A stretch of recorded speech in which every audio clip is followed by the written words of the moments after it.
On se lance maintenant dans la section 5.3. On va parler ensemble des tests hypothèses sur la différence de deux moyennes. On a vu dans la section 5.2 comment faire des tests hypothèses sur des moyennes, donc voir si une moyenne valait une certaine valeur ou si elle était plus grande, plus petite ou tout simplement différente de cette valeur-là. Maintenant, on va s'intéresser à deux moyennes. On va essayer de comparer ces moyennes-là ensemble à l'aide d'un test hypothèse.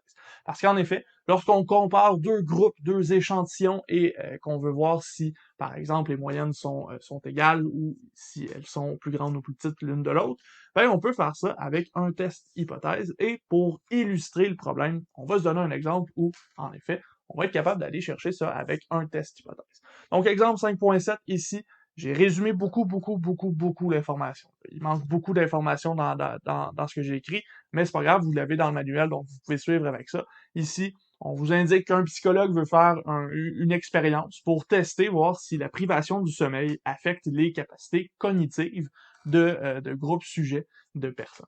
Donc, dans un premier groupe, il va y avoir des gens qui n'ont pas été privés de sommeil qui vont devoir effectuer une tâche cognitive, dans ce cas-ci, construire un casse-tête. Et dans le second groupe, ben, les gens vont faire le même principe que dans le premier groupe, donc ils vont construire un casse-tête, mais ils vont avoir été privés de sommeil avant de pouvoir construire ce casse-tête. De cette façon-là, on va pouvoir évaluer le temps moyen que les gens prennent pour construire le casse-tête dans le premier groupe, pardon, et dans le deuxième groupe. Puis ensuite de ça, on va pouvoir comparer ces temps moyens-là ensemble pour voir est-ce que effectivement la privation du sommeil a un effet sur les capacités cognitives de nos sujets. Mais avant de parler de nos variables, on va se poser trois questions. On va se poser trois questions qui vont déterminer comment est-ce qu'on va aller faire notre test hypothèse selon les réponses qu'on va obtenir à ces questions. Premièrement, ici, le psychologue, est-ce qu'il a fait une étude où il a pris un petit nombre de sujets? Est-ce qu'il a pris peu de personnes pour faire ses échantillons ou est-ce qu'il est allé chercher beaucoup de personnes? Après ça, on va se demander, est-ce que notre psychologue a pris un seul échantillon? Dans le sens où, est-ce qu'il a pris un seul groupe pour faire les deux tests? Il a pris un groupe le jour 1 pour faire le casse-tête et il a demandé au groupe de ne pas dormir la nuit pour que le jour 2 il puisse faire le casse-tête aussi. Donc, les mêmes gens. Et à ce moment-là, ben, on pourrait considérer que les deux groupes, les deux échantillons sont appariés. Ce qu'on veut dire par là, c'est qu'il existe un lien clair là, entre nos deux échantillons. Dans ce cas-ci, ce serait le même échantillon. Ou si, plutôt, notre psychologue a décidé de prendre deux groupes complètement différents. Un premier groupe qui n'aura pas été privé de sommeil et un deuxième qui aura été privé de sommeil. Donc, deux groupes indépendants pour faire son étude statistique. À ce moment-là, on va pouvoir calculer différents types de tests hypothèses sur cette différence de nos moyennes ici. Pour faire ça, ça va nous prendre quelques formules et ces formules-là vont avoir besoin de quelques informations, quelques variables. Les variables, on les donne ici et on va voir ensemble qu'est-ce que c'est. Donc, dans ce cas-ci, pour les deux groupes, groupe 1 et groupe 2, on va avoir les notations usuelles, donc la moyenne, l'écart type, la moyenne calculée sur l'échantillon et l'écart type calculé sur l'échantillon. Et ensuite de ça, on va pouvoir faire la même chose sur la différence entre nos deux groupes. Donc, dans le groupe 1, la moyenne de notre population 1, ce sera mu1. L'écart type de la population, sigma 1. La moyenne de l'échantillon 1, x bar 1. Et l'écart type de l'échantillon 1, S1. Même chose pour le groupe 2, mu2, sigma 2, x bar 2, S2. Finalement, pour la différence, la moyenne de la population de la différence ici, ça n'a aucun sens. Il n'y a pas une population de la différence. Donc ça ici, on n'en retrouvera pas de mu pour la différence. Même chose pour l'écart type. Ça sert à rien. Par contre, avec les vraies données, avec les échantillons, on peut faire une vraie moyenne de la différence et on peut faire un écart type aussi sur cette différence-là, éventuellement, sur les échantillons. Donc, D bar, ce sera la moyenne de la différence entre x1 et x2 bar. Et SD, ce sera l'écart type entre les différences de x1 bar et x2 bar. Avec ces données-là, on est prêt à établir les formules. Mais avant ça, on va se demander qu'est-ce qu'on pourrait comparer avec ces deux moyennes-là. Dans ce cas-ci, on a plusieurs possibilités. En fait, on va en avoir trois.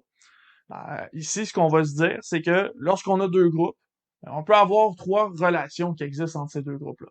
On pourrait avoir que la moyenne du premier groupe est plus petite que la moyenne du deuxième groupe. Donc, à ce moment-là, si on fait moyenne du premier groupe moins moyenne du deuxième groupe, ça devrait être plus petit que 0. C'est négatif, hein? On a une moyenne 1 qui est plus petite que la 2. On pourrait aussi avoir deux moyennes qui sont exactement identiques. Mu1 est égal à mu2. À ce moment-là, la différence entre les deux, elle est nulle. Il n'y a rien comme différence entre les deux. Donc, mu1 moins mu2 est égal à 0. Et on pourrait avoir la situation où mu1 est plus grand que mu2. À ce moment-là, comme notre moyenne mu1 est plus grande que la moyenne mu2, la différence entre mu1 et mu2 va être positive. mu1 est plus grand, donc on a une différence qui est plus grande que 0. À ce moment-là, avec ces informations-là, on a ce qu'il faut pour construire les hypothèses de nos tests qui vont nous intéresser, et on a ce qu'il faut aussi pour aller construire les 3 formules différentes ou les 3 méthodes différentes de test hypothèse selon les conditions qu'il y a sur nos 2 groupes initiaux. Et là, avec ces possibilités-là pour les hypothèses, on sait, de par notre test hypothèse sur une moyenne, que H0 est toujours associé à l'égalité. Donc, on va dire que H0, ce sera mu1 moins mu2 est égal à 0. Donc, finalement, que mu1 et mu2 sont égales dans ce cas-ci. Et de cette façon-là, on peut aussi aller trouver l'hypothèse alternative. H1, dans ce cas-ci, ce sera toujours associé à l'alternative selon le contexte qu'on est en train d'étudier. Il va y avoir 3 possibilités encore. Donc, mu1 moins mu2 plus petit que 0. Ça veut dire que mu1 est plus petit que mu2. mu1 moins mu2 plus grand que 0. Donc là, on a mu1 qui est plus grand que mu2. Et sinon, on a mu1 moins mu2 qui est différent de 0. Donc, on peut tout simplement dire que mu1 est différent de mu2.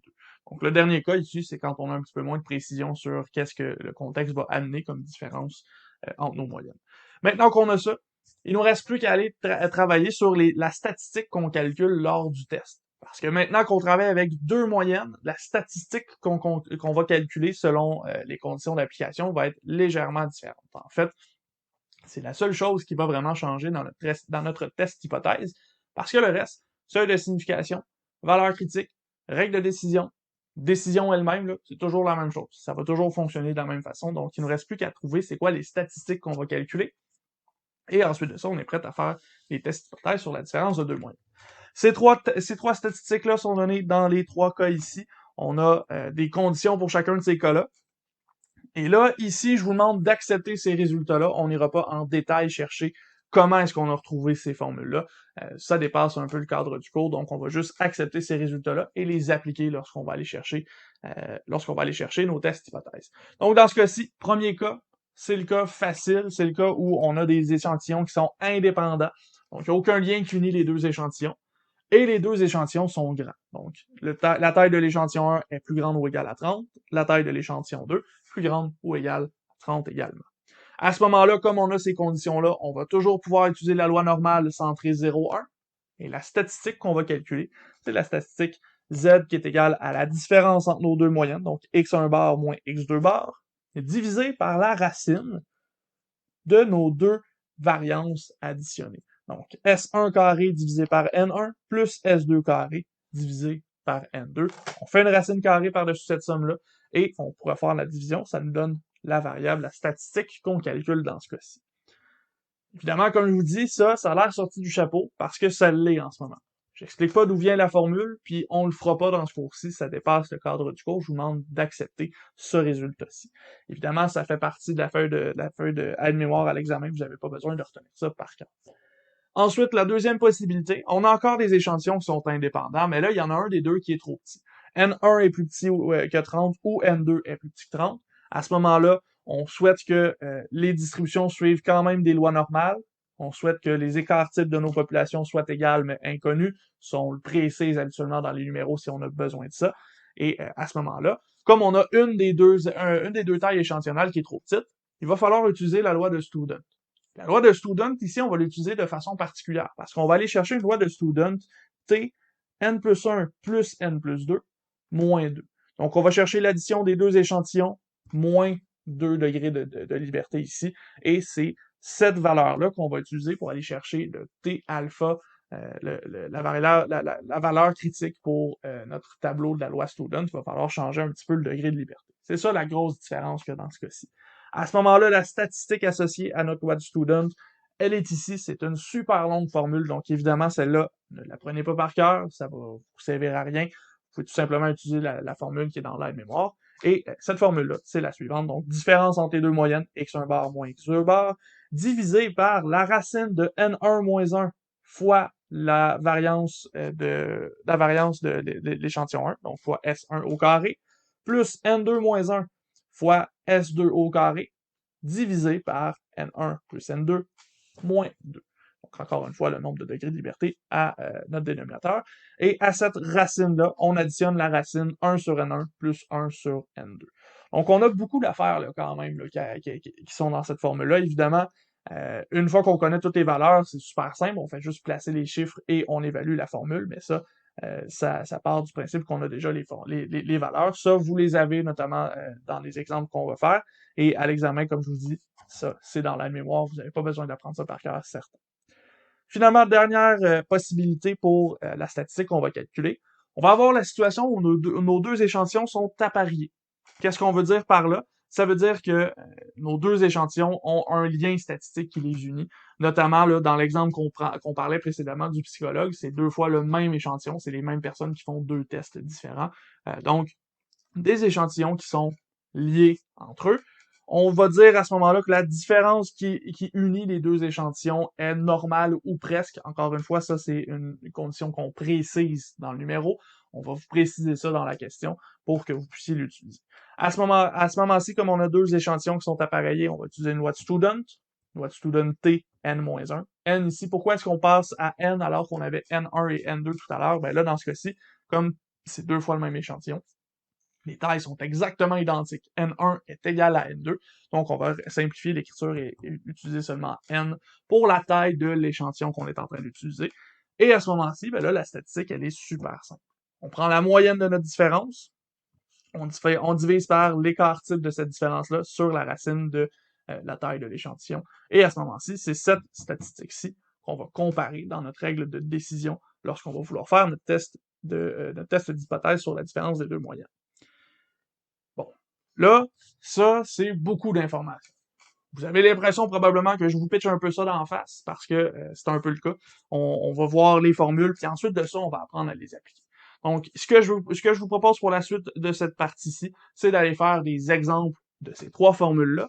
Mais pour l'instant, je trouve qu'on a fait pas mal de choses. Là, je vous ai pitché plein d'affaires. Vous avez peut-être besoin d'assimiler un petit peu ces informations-là. Donc, on va s'arrêter ici. On va prendre une petite pause. On se retrouve dans une prochaine vidéo où là, on va faire des exemples de nos tests d'hypothèse sur les moyennes, sur la différence entre deux moyennes. Puis ensuite de ça, on aura terminé avec cette section-ci.